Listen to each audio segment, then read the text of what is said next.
اعوذ باللہ من الشیطان الرجیم بسم اللہ الرحمن الرحیم الحمد للہ رب العالمین والصلاة والسلام علی اشرف الانبیاء والمرسلین وخاتم النبیین سیدنا و مولانا ابی القاسم محمد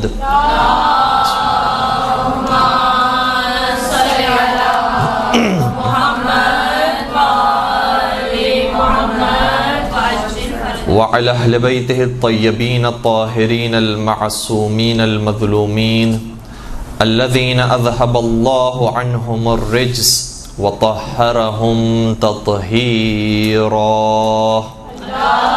اللهم صل على محمد وآل محمد وعجل فرجهم ولعنة الله على أعدائهم أجمعين. أما بعد فقد قال الله تبارك وتعالى في محكم كتابه المجيد وفرقانه الحميد. بسم الله الرحمن الرحيم. محمد رسول الله والذين معه أشداء على الكفار رحماء بينهم تراهم ركعا سجدا يبتغون فضلا من الله ورضوانا. درود پڑھ دیجئے محمد و آل محمد.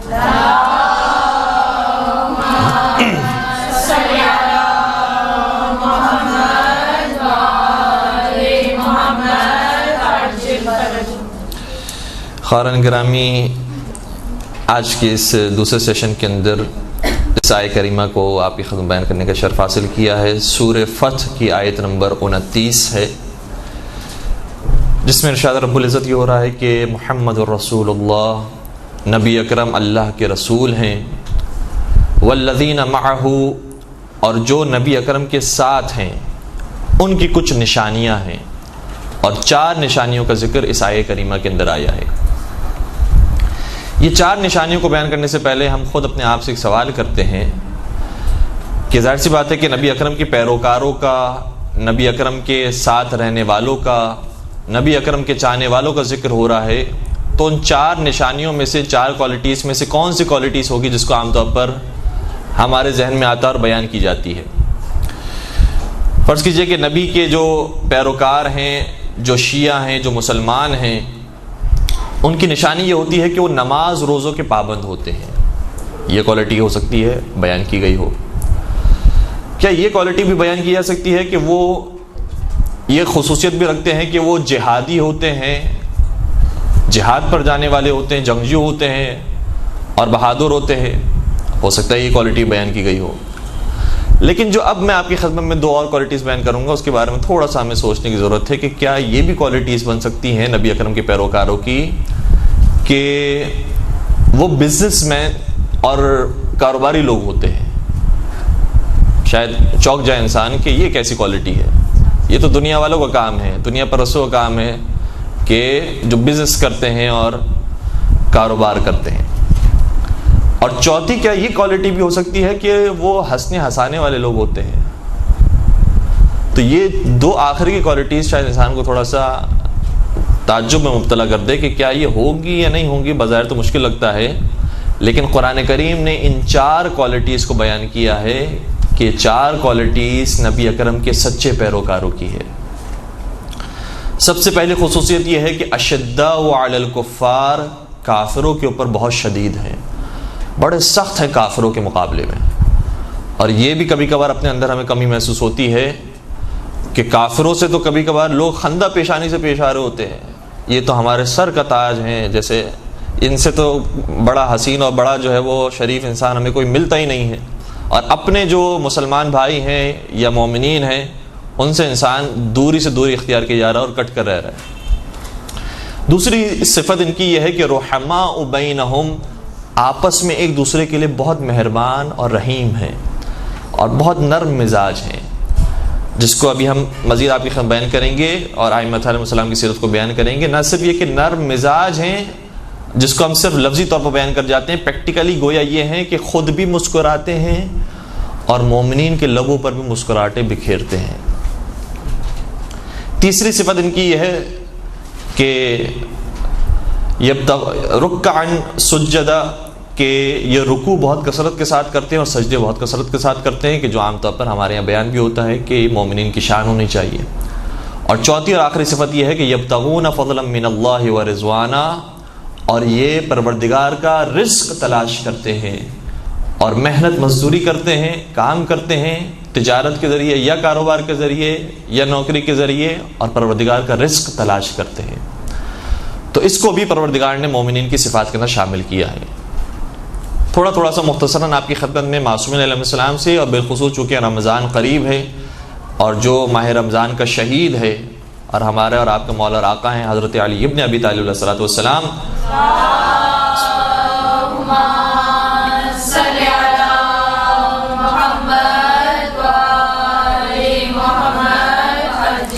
ان کی سیرت سے آپ کی خدمت بیان کرنے کی کوشش کریں گے کہ کیسے انہوں نے اس آیت پر عمل کیا ہے۔ کیونکہ آیت کیا کہہ رہی ہے؟ محمد مصطفیٰ اللہ کے رسول ہیں، اور جو لوگ ان کے ساتھ ہیں ان کے اندر یہ صفات ہیں۔ تو جو لوگ ان کے ساتھ ہیں اور ان میں صفات ہیں، ان میں سب سے زیادہ اکمل اور سب سے زیادہ کامل صفات کے حامل حضرت علی ابن ابی طالب علیہ السلام ہیں۔ اس لیے ان کا ذکر آپ کی خدمت بیان کرتے ہیں کہ پہلی صفت یہ ہے اشداء علی الکفار، کافروں کے لیے بہت سخت ہے۔ اور کتنے سخت ہے؟ یعنی ویسے تو ہم ساری جنگوں کو اگر دیکھیں تو اگر کوئی نام ہر جنگ کے اندر سر فہرست نظر آتا ہے تو وہ فاتح خیبر خندق کا نظر آتا ہے، لیکن ایک آیت ایسی ہے جس پر صرف شاید علی مرتضیٰ نے عمل کیا اور کسی نے عمل نہیں کیا اور کوئی کر بھی نہیں سکتا۔ وہ کون سی آیت ہے؟ سورہ انفال کی آیت ہے۔ ارشاد یہ ہوتا ہے کہ فَشَرِّدْ بِهِمْ مَنْ خَلْفَهُمْ، ظاہر نبی اکرم کو مخاطب کیا جا رہا ہے ورنہ پوری قوم مخاطب ہے کہ اے مسلمانوں، تمہارا فریضہ یہ ہے کہ جب کافروں کا مقابلہ کرو تو ان پر ایسا حملہ کرو اور انہیں ایسے مارو کہ جو ان کے پیچھے رہ گئے ہیں اور ان کے بعد آنے کا حوصلہ رکھتے تھے ان سب کے حوصلے پست ہو جائیں اور وہ سب فرار کر جائیں اور تم سے ڈر جائیں۔ یعنی پہلی صف والوں کو ایسی شکست دو کہ بعد والی صفوں میں جرت ہی پیدا نہ ہو کہ وہ تمہارا مقابلہ کریں۔ یہ آیت کا ترجمہ فَشَرِّدْ بِهِمْ، یعنی پہلی صف والوں کے ذریعے منتشر کر دو۔ کس کو منتشر کر دو؟ من خلفہم، جو ان کے پیچھے آ رہے ہیں ان کو منتشر کر دو، ان کو بھگا دو۔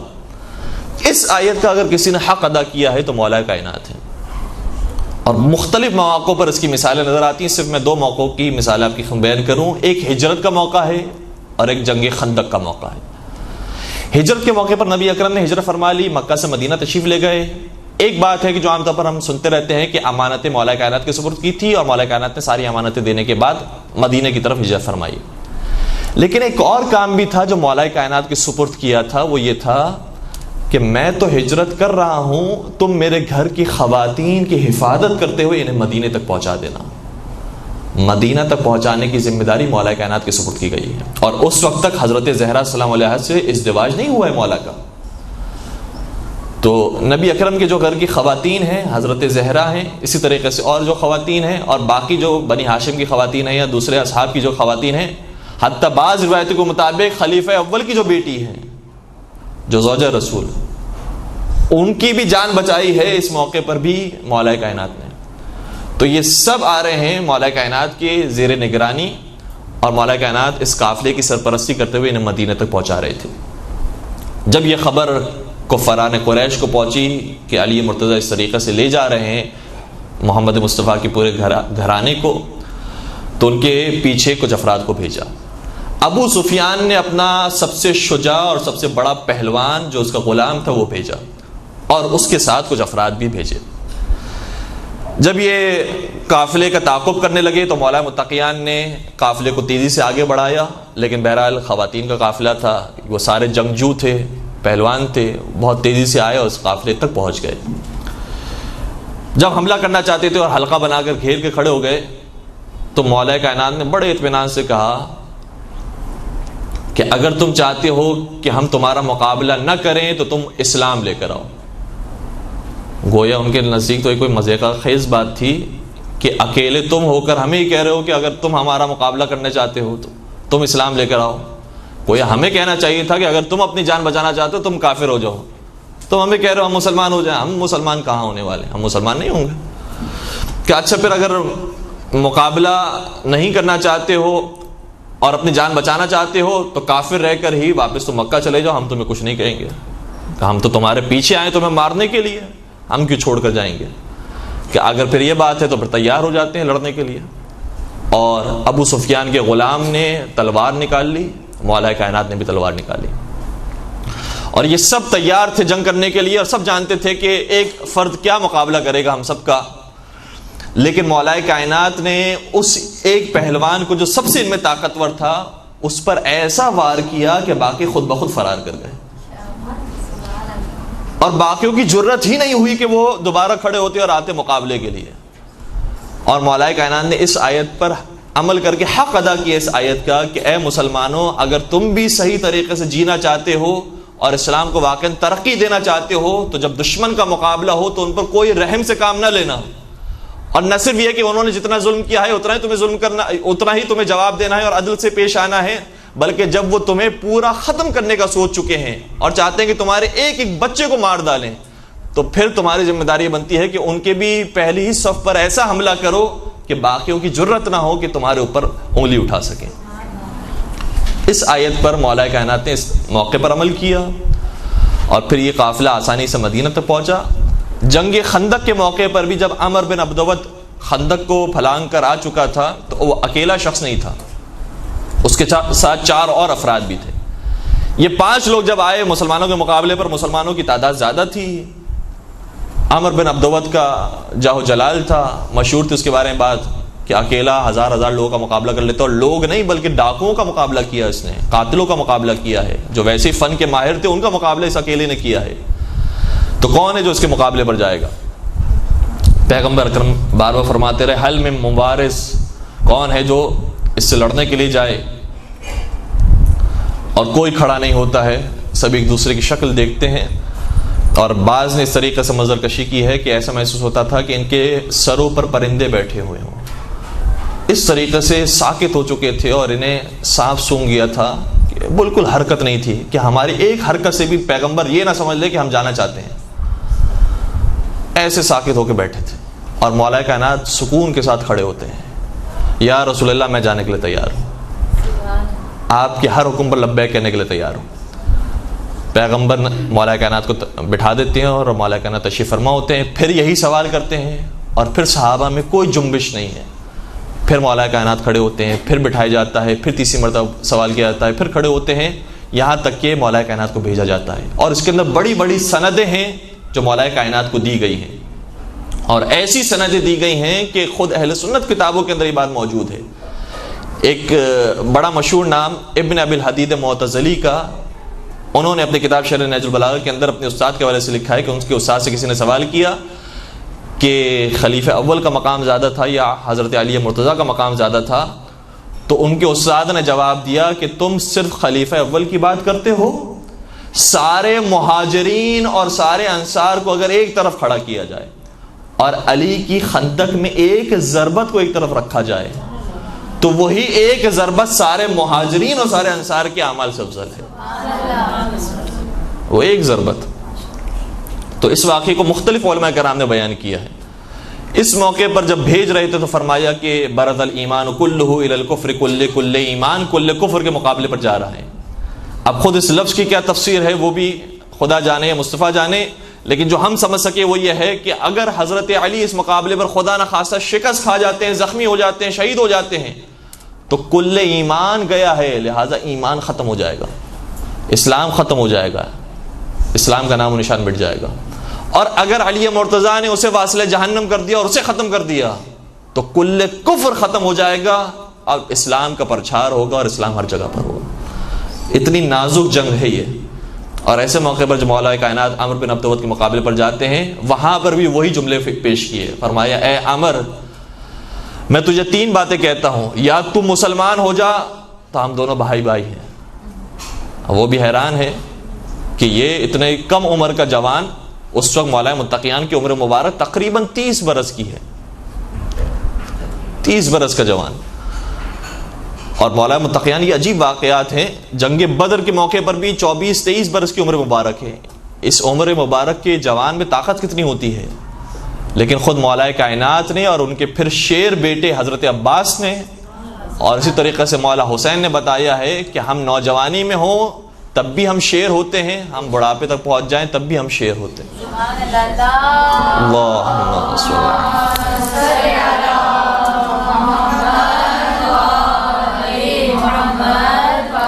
علی تو پہلے کہا کہ تو مسلمان ہو جا، تو ہم دونوں بھائی بھائی ہیں۔ کہا مسلمان تو نہیں ہوں گا میں۔ کہا پھر تو اگر کافر ہی رہنا چاہتا ہے تو یہاں سے واپس چلا جا، پھر ہمیں کوئی دشمنی نہیں ہے، کوئی مقابلہ نہیں ہے۔ کہا میں واپس بھی نہیں جاؤں گا، اور اس کے اندر پھر روایتیں مختلف بھی ہیں، تفصیل کا وقت نہیں ہے۔ تیسری بات مولانا بیان فرمائی کہ پھر اگر تو واپس بھی نہیں جانا چاہتا تو پھر جنگ کے لیے تیار ہو جا، صرف اس شرط کے ساتھ کہ میں پیدل ہوں اور تو سواری پر سوار ہے۔ لہٰذا عدل کا تقاضا یہ ہے کہ مقابلہ برابری کا ہونا چاہیے، تو بھی پیدل ہو جا یا میں سواری پر آ جاتا ہوں۔ اس نے کہا کہ ٹھیک ہے، پھر میں پیدل ہونے کے تیار ہوں، اور اس طریقے سے مولا کائنات کا عمر بن عبدالعزیز سے مقابلہ ہوا۔ عمر بن عبدالعزیز میں پہلا وار کیا، مولا متقیان نے اس وار کو روکا، اور اس کے بعد جو مولا کائنات کا وار تھا وہ وار صرف عمر بن عبدالعزیز کے لیے کافی نہیں تھا، بلکہ جو 4 ان کے ساتھ آئے تھے وہ 4 بھی فرار کر گئے، اور ایسے فرار کیے کہ عمر بن عبدالعزیز تو اپنے مقام پر واصل جہنم ہی ہوا۔ جب یہ 4 بھاگنے لگے تو ان 4 میں سے 3 اسی خندق میں گر گئے۔ اب یہ عدد کا میں کیا کروں کہ 3 ہی خندق میں گرے، اور پھر تینوں کے اوپر مسلمانوں نے وار کیا، اور مسلمانوں نے ان تینوں کو واصل جہنم کیا۔ پھر مولا کائنات کو چھیڑنے کی ضرورت نہیں پیش آئی۔ اور مولا کائنات کا بھی طریقہ ہے کہ اپنا نوالا یہ خود تیار کرتے ہیں، اور مسلمانوں کا طریقہ ہوتا ہے کہ جو علی کا جھوٹا ہوتا ہے اسی پر اکتفا کرتے ہیں۔ درود پڑھ دیجئے محمد و آل محمد۔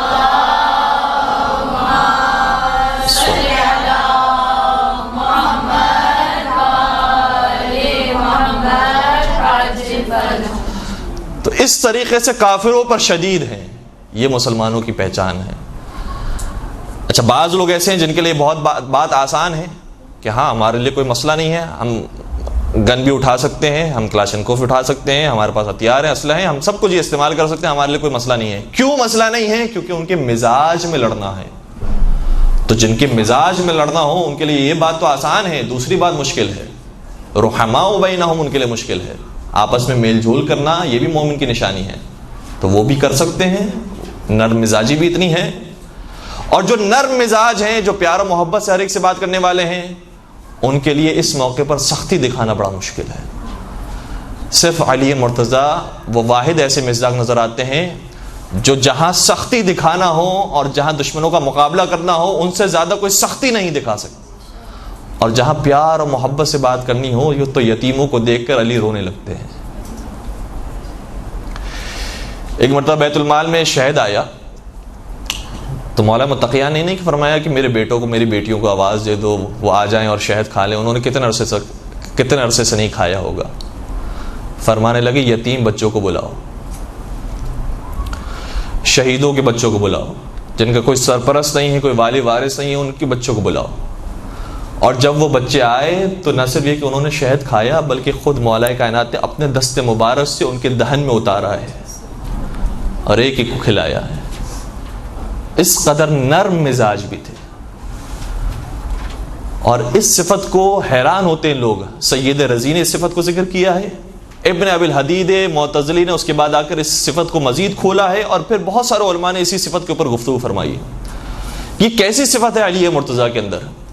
ہمیں کوئی شجاع نظر آتا ہے تو ہم اس کی شجاعت کا بڑا ذکر کرتے ہیں، وہ شجاعت کے اندر واقع معراج پر ہے۔ کوئی انسان نظر آتا ہے جو علم کی معراج پر ہے، بہت بڑا عالم دین ہے، ہم اس کی تعریف کرتے ہیں۔ کوئی ہمیں نظر آتا ہے جو بڑا کریم ہے، بڑا سخی ہے، ہم اس کی تعریف کرتے ہیں۔ کوئی ہمیں نظر آتا ہے جو بڑا عابد و زاہد ہے، ہم اس کی تعریف کرتے ہیں۔ لیکن ہم علی کا کیا کریں؟ علی سب سے بڑے عابد بھی ہیں، علی سب سے بڑے سخی بھی ہیں، علی سب سے بڑے شجاع بھی ہیں، علی سب سے بڑے زاہد بھی ہیں، علی سب سے بڑے کریم بھی ہیں۔ علی کے اندر ساری صفات موجود ہیں، علی مرتضیٰ کو کس طریقے سے بیان کریں؟ تو اس صفت کا نام سید رضی نے رکھا ہے، علی ذل ازداد کے مالک ہیں، یعنی متضاد صفات مولا کے اندر جمع ہو گئی، متضاد صفات۔ ورنہ یا انسان سخت مزاج ہوتا ہے تو ہر چیز میں سخت مزاج ہوتا ہے، یا انسان نرم مزاج ہوتا ہے تو ہر چیز میں نرم مزاج ہوتا ہے، لیکن علی کے اندر متضاد صفات موجود تھی۔ میں مؤدبانہ درس ادب جوڑ کر سید رضی سے بھی اور جو باقی بزرگان ہیں ان سے بھی کہوں گا جنہوں نے بعض نے تو بہرحال اس بات کو ذکر بھی کیا، اور خود سید رضی بھی اس بات کی طرف متوجہ ہے، میری اوقات کیا، میں حقیر سے طالب علم، لیکن بات کو سمجھانے کے لیے عرض کروں کہ مولا کائنات میں متضاد صفات موجود نہیں تھی، بلکہ صرف ایک صفت موجود تھی جو ساری صفتوں پر بھاری تھی، کہ علی خدائی رنگ میں رنگے ہوئے تھے۔ علی کی صفت الہی صفت تھی، جس طریقے سے پروردگار کافروں کو آتش جہنم میں جلائے گا، یزید، فرعون، نمرود، شداد جیسوں کو آتش جہنم میں پھینکے گا، اور اسی طریقے سے بہت سو کو جنت میں بھیج دے گا، تو جس طریقے سے پروردگار کافروں پر قہر ڈھانے والا ہے اور اب مومنوں سے اور مسلمانوں سے اور صحیح نیک عمل انجام دینے والوں سے محبت کرنے والا ہے، ویسا ہی کردار مولا کائنات کا ہوتا تھا۔ تو مولا کائنات کے چند مظاہرے جو اشداء علی الکفار کی مصداق ہیں، دوسری طرف سے رحماء بینہم، آپس میں بہت محبت اور مہربان ہیں، یعنی یہ پہلوان بھی ہیں، یہ مہربان بھی ہیں۔ مہربان کتنے ہیں؟ مولا کائنات کا یہ طریقہ رہا، اور کئی سارے واقعات ہیں اس حوالے سے، اور بلکہ یہ سبب بھی بنا مولا کائنات کی خلافت کے چھننے کا، کہ مولا کائنات مزاح بہت فرمایا کرتے تھے، مزاح بہت فرمایا کرتے تھے، اور یہ بڑی خصوصیت ہے، انسان کے اندر یہ خصوصیت ہونا چاہیے۔ بعض لوگ یہ سمجھتے ہیں کہ جب فلاں شخص مدرسے میں چلا گیا، حوزے میں چلا گیا، قم چلا گیا، نجف چلا گیا، امامہ سر پر آ گیا، انہوں نے خطابت شروع کر دی، انہوں نے لباس پہن لیا عالموں کا، اب ان سے گفتگو نہیں کی جا سکتی، بڑے سخت ہو گئے ہیں، ان سے اگر بات بھی کریں گے سوال کرتے ہوئے ڈر لگتا ہے۔ اگر ایسی صفت انسان پیدا کر رہا ہے تو معاشرے میں اور دین کا نام خراب کر رہا ہے۔ کیا نبی اکرم کا کردار تھا؟ کیا مولا کائنات کا کردار تھا؟ مولا کائنات سے بڑا عالم کون ہوگا؟ انہوں نے کیا مزاج پیش کیا ہے، ان کا کیا مزاج تھا، ویسا مزاج ہونا چاہیے۔ مولا متقین ایک مرتبہ شیخین کے درمیان موجود تھے۔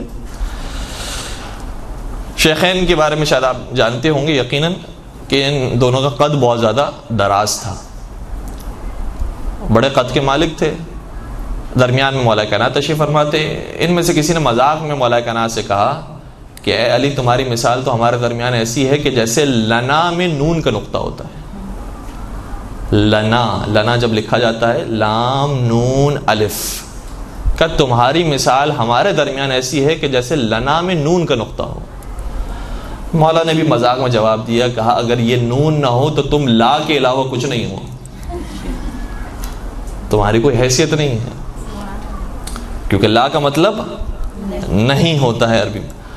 تو مولا متقیان بھی مزاح فرمایا کرتے تھے، اور اسی طریقے سے دوسرے لوگ بھی مزاح کیا کرتے تھے۔ پیغمبر اکرم کی زندگی میں مزاح ملا، پیغمبر اکرم کے ساتھ بھی مولا کائنات تشریف فرماتے، یہ مشہور واقعہ بھی ہے، اور کبھی کبھار لوگوں کے ذہنوں میں سوال بھی آتا ہے، لیکن میں اس کی طرف نہیں جاؤں گا کہیں ذہن مشوش نہ ہو جائے، کہ پیغمبر اکرم بھی کھجور تناول فرما رہے تھے، مولا کائنات بھی کھجور تناول فرما رہے تھے۔ پیغمبر اکرم مزاح کرتے ہوئے اپنی گٹلیاں مولا کائنات کے سامنے رکھ دیتے تھے، اور ساری گٹلیاں مولا کائنات کے قریب جمع ہو گئی۔ پھر جب کھجوریں ختم ہوئی تو نبی اکرم نے مولا کائنات سے مخاطب ہو کر فرمایا کہ یا علی انک لاکول، علم تم کتنا کھاتے ہو، کتنی کھجوریں تم نے کھا لی؟ تو مولا متقیان نے جواب دیا، دیکھیں ادب اپنے مقام پر، اور کتنا خوبصورت مزاحیہ جواب دیا ہے۔ مولا کائنات نے فرمانے لگی الاکول من اکل الرطب والنوا، زیادہ کھانے والا تو وہ ہے کہ جس نے کھجوریں بھی کھا لی اور گٹلیاں بھی کھا لی۔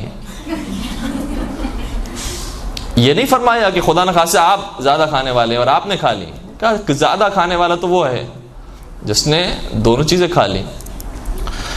اور اس طریقے سے صرف مولا کی زندگی میں اور نبی اکرم کی زندگی میں نہیں، اصحاب بھی مزاح فرمایا کرتے تھے، اور یہ اس ماحول کے اندر مزاح ہو رہا ہے جب جنگیں بھی ساتھ ہو رہی ہیں، جنگ بدر ہے، جنگ احد ہے، جنگ خیبر ہے، جنگ خندق ہے، جنگ حنین ہے، جنگ تبوک ہے، ساری پریشانی اپنے مقام پر۔ پیغمبر اکرم کی ہجرت مکہ سے اور لوگوں کی، مسلمانوں کی دنیا جہاں سے ہجرت ہے مدینہ کی طرف، ابھی ہمارے درمیان ایک تھوڑی سی انڈیا اور بھارت اور پاکستان کی تھوڑی سی جنگ ہو گئی تھی، سب کے اوسان خطا ہو گئے، سب نے دعاؤں کے اتنے میسیجز کیے، خدا را یہ جنگ نہ ہو، ہماری جانیں بچ جائیں، ہم وہاں پر ہیں، ہم وہاں پر ہیں، تو پریشانی کیفیت ہو گئی۔ پیغمبر اکرم اسی پریشانی کے دور کے اندر اتنے مسکرا کر، اتنے مزاحیہ انداز میں کہ طبیعت کو اپنے نرم رکھا ہوا ہے، مسلمان آپس میں نرم مزاجی سے اور محبت سے پیش آنے والا۔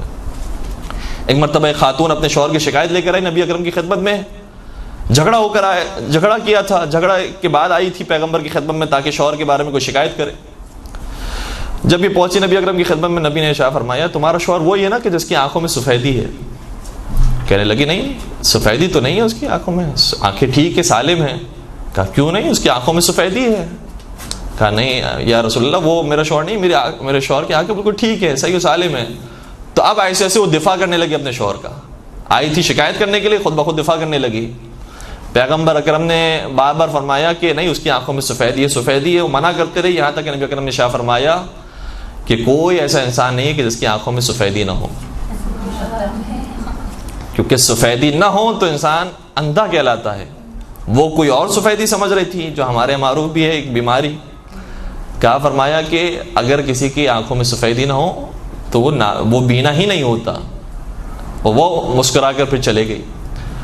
اور لا تعداد واقعات اس طریقے سے۔ اب کچھ واقعات آپ کے سنے میں تکرار نہیں کرنا چاہ رہا تھا، اور اس بات کو بیان کرنے کا مقصد تھا کہ یہ جو ہنسنے ہنسانے کی فضا ہے اسے قائم کرنا بہت ضروری ہے، اور ٹھنڈا مزاج اور حسن اخلاق یہ بہت ضروری ہے۔ چھٹے سرکار حضرت امام جعفر صادق علیہ الصلوۃ والسلام شاہ فرماتے ہیں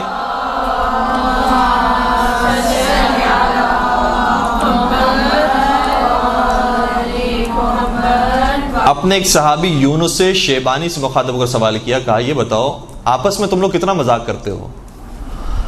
عرض کرنے لگا کہ فرزند رسول ہم تو مذاق ہی نہیں کرتے، بہت کم، کبھی کبھار، بہت مشکل سے۔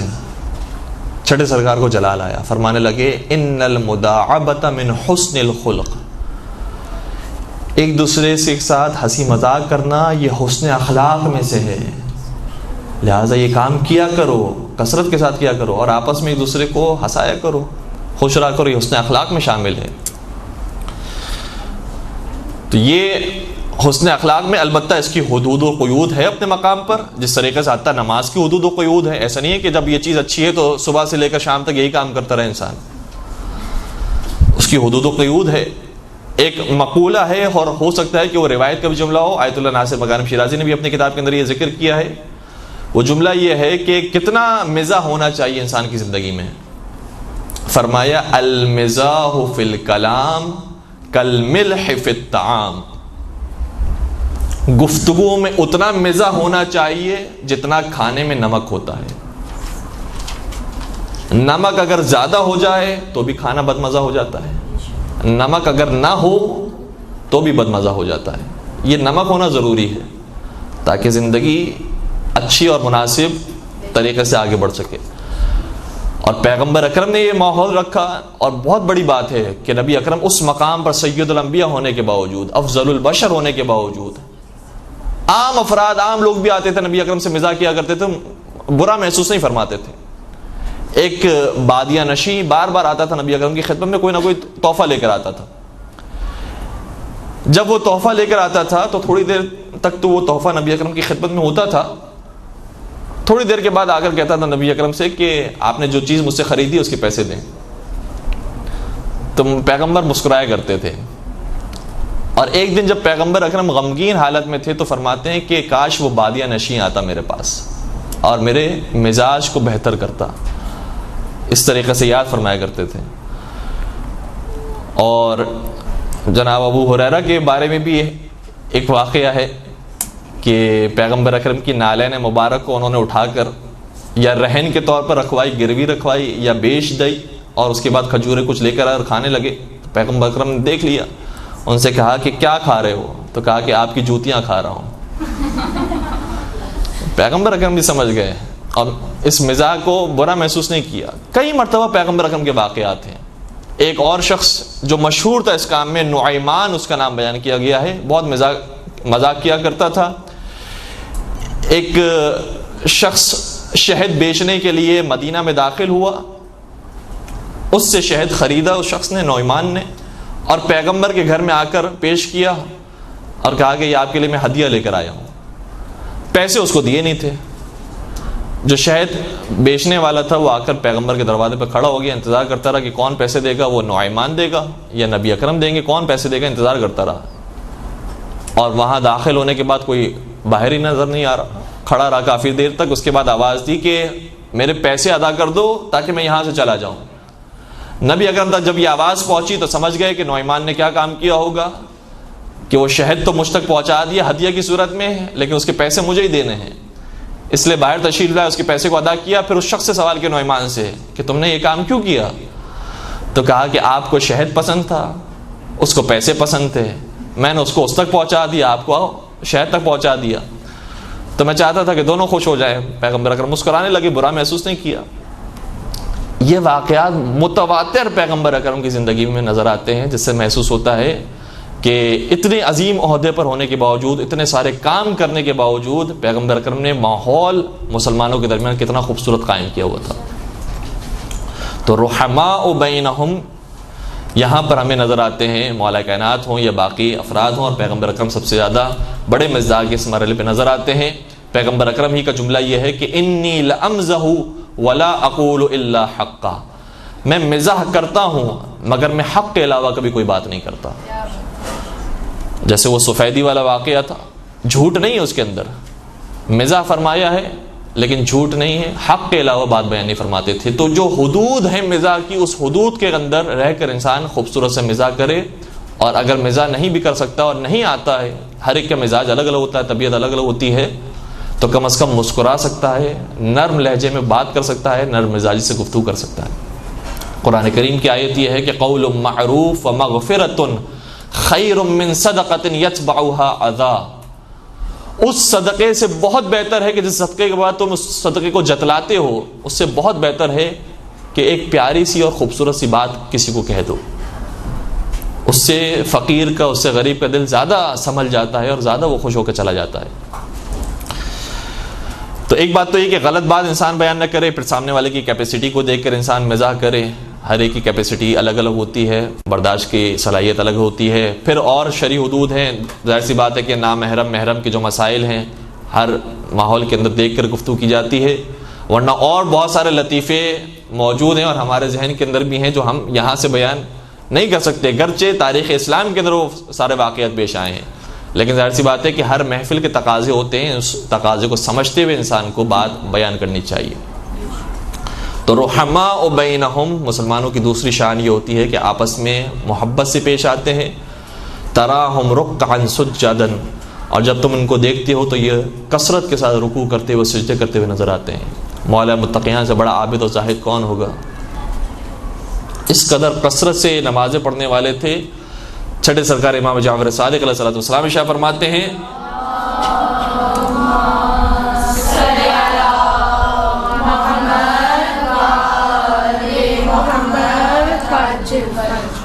ہیں کہ ان علی فی آخر عمرہ کان یصلی فی کل یوم ولیلۃ 1000 رکعۃ تطوعا. ظاہراً یہ الفاظ ہیں.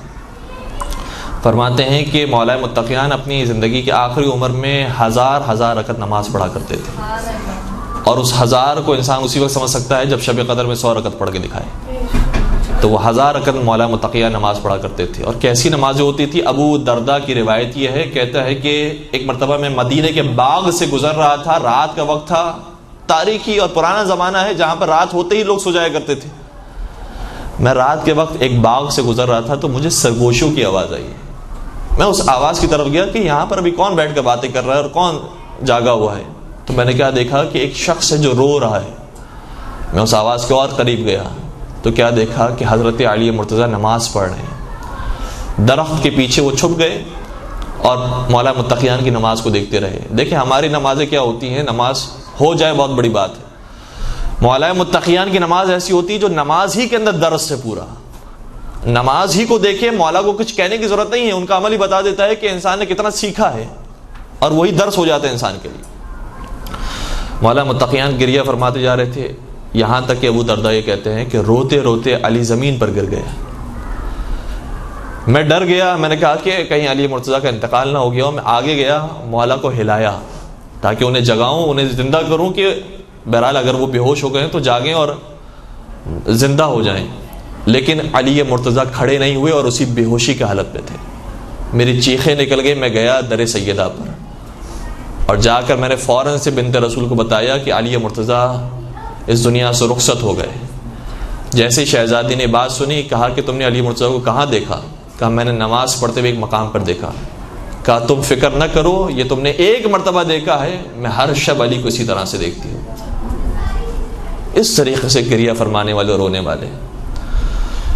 تو کچھ لوگوں کا مزاج جو عبادتوں کی طرف مائل ہوتا ہے ان کے لیے بھی بہرحال مشکل کام ہوتا ہے کہ اس کثرت کے ساتھ عبادت کرے، لیکن جن کا دل مائل نہیں ہوتا، عادت میں انشاءاللہ لانے کی کوشش کرے. ہم سب کو پروردگار توفیق دے کہ جو جتنی عبادت کا حق بنتا ہے کم از کم ہمارے استطاعت کے اندر ہے وہ ہمیں عبادت کرنے کی توفیق نصیب فرمائے.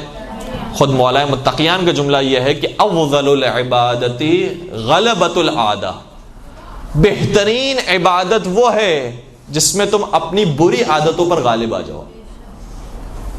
عادتیں چھوڑنا بہت مشکل کام ہوتا ہے. جس کی عادت میں ایک خاص طریقے سے نماز پڑھنا ہے اس کو تبدیل کرنا بڑا سخت ہے.